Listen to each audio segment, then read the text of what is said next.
हाँ, तो कैसे हैं आप लोग। उम्मीद है कि आप सब बहुत अच्छे होंगे।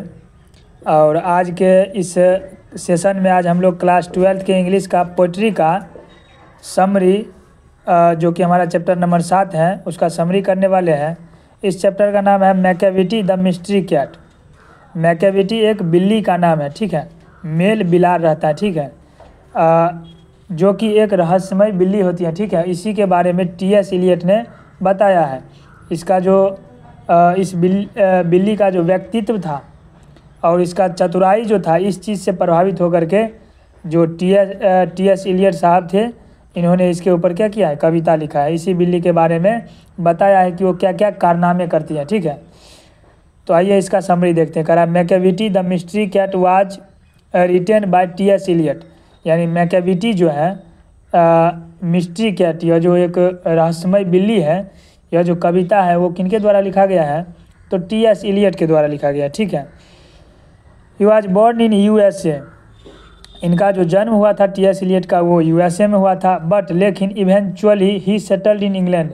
लेकिन अंततः वे कहाँ पर बस गए, इंग्लैंड में बस गए, ठीक है। He was a classist in literature.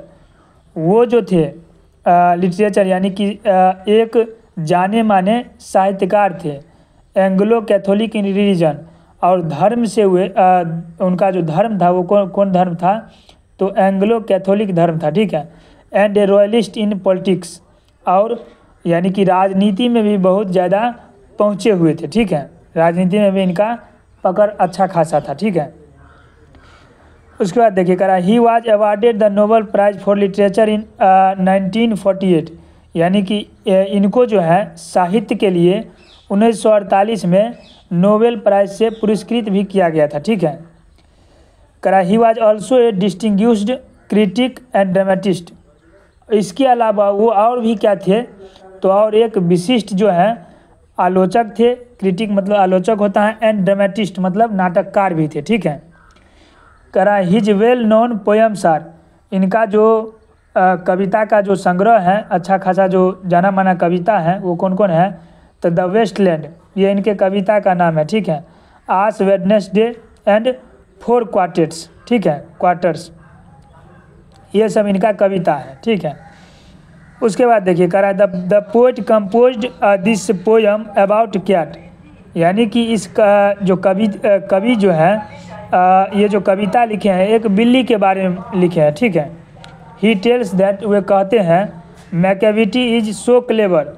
Macavity एक बिलार का नाम है, ठीक है, वो मेल बिल्ली रहती है, ठीक है। वो कहते हैं कि मैकेविटी जो है वो बहुत चालाक है।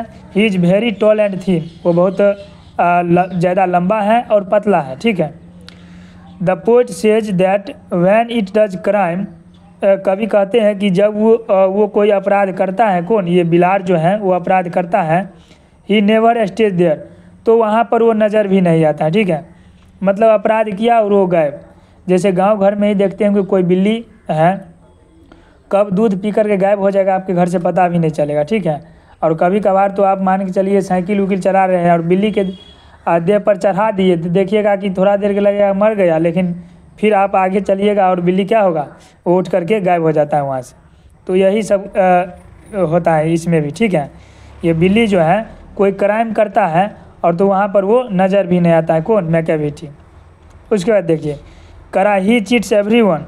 वो हर एक आदमी को क्या करता है, धोखा देता है, बट लेकिन नेवर लिव्स एनीथिंग बैक, लेकिन वहाँ पर कुछ भी छोड़ता नहीं है, मतलब सबूत के तौर पर कुछ नहीं छोड़ता है वो, ठीक है। उसके बाद देखिए करा he is not like other cats. वो जो है दूसरे बिल्ली की तरह नहीं है। He is a smart cat and he always does mysterious thing.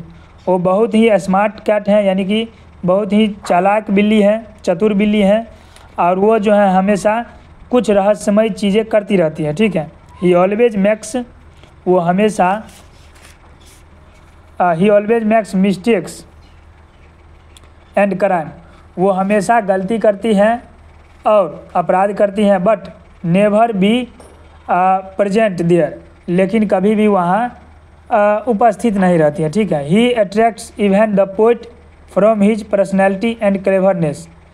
यह जो है यानी कि मैकेविटी का पर्सनैलिटी यानी व्यक्तित्व और इसका जो चतुराई है, इस चीज़ को देख करके इसका जो चतुराई और इसका व्यक्तित्व है, इस चीज़ ने किसको प्रभावित किया, अपनी ओर आकर्षित किया, तो कवि को आकर्षित किया, इसकी पर्सनैलिटी जो है और इसका क्लेवरनेस है। ठीक है, उसके बाद देखिए कराए no other cat is like Macavity, कोई दूसरी बिल्ली मैकेविटी की तरह नहीं हो सकती है।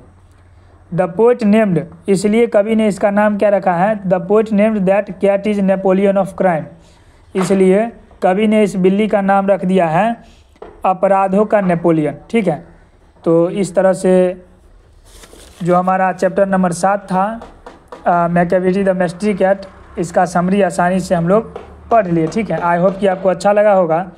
इसके बाद इसके क्वेश्चन आंसर के साथ मिलते हैं। ठीक है, तब तक के लिए धन्यवाद। खुश रहिए, मस्त रहिए, मुस्कुराते रहिए, गुनगुनाते रहिए, पढ़ते रहिए।